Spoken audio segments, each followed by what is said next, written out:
The days are getting longer, the daffodils are out, and it's my favourite kind of CareersLab episode where I get to focus on your careers questions. Honestly, what more could I ask for? Let's get straight into the first one. It comes in from Sayooj, and he asks, how do I make my application stand out when applying for grad schemes? So Sayooj, there are 3 surefire ways of making your application stand head and shoulders above the rest. Number 1, zero in on what it is about that organisation that really excites you and then build a parallel to yourself. This example shows it well, finding something that no other applicant is likely to mention. Then linking that to your own related skill like this, it shows how you fit and why your skills are contextually relevant. Number 2, Sayooj, use sub-attributes or features of skills that they ask for to fully describe your abilities.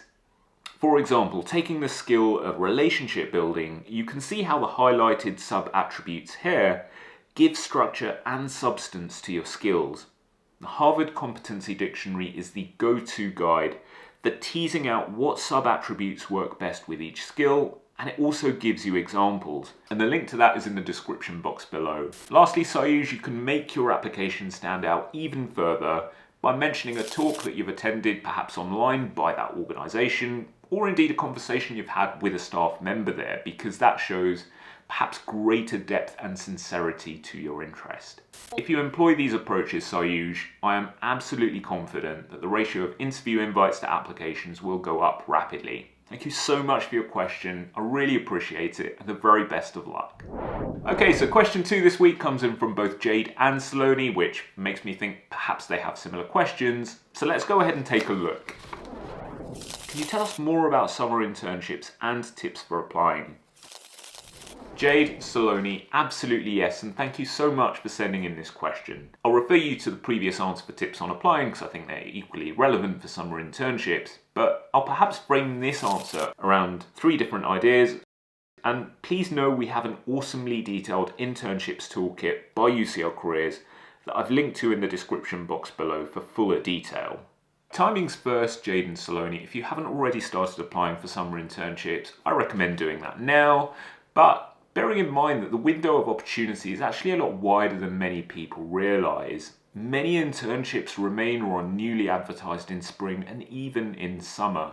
And I think that's going to be true this year more than any other, because I think a lot of organisations are probably operating a wait and see approach, seeing how infections and COVID are going before committing to advertising internships perhaps a little bit later, but certainly useful to start now.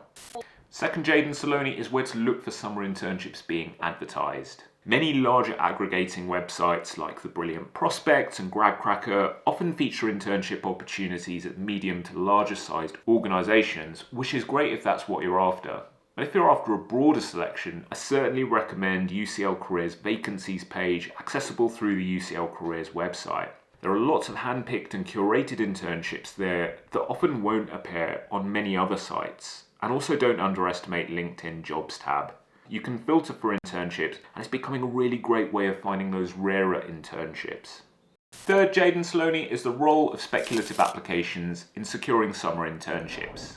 Research suggests around 70% of roles are never advertised in the UK, and I reckon this number is even higher for internships. And that's why speculative applications, which is essentially applying to roles that aren't advertised, can be such an effective strategy. Now, not every organisation offers advertised internships, but this can be because they don't have a developed enough advertising or HR function in order to facilitate those applications. But you can be sure that those organisations certainly do want access to a pipeline of talent, which is exactly what internships are from their perspective, and that's exactly why speculative applications can be so effective. The link in the pop-out banner above me, Jade and Saloni, will take you to another video I've made which details exactly how to craft brilliant speculative applications to secure summer internships.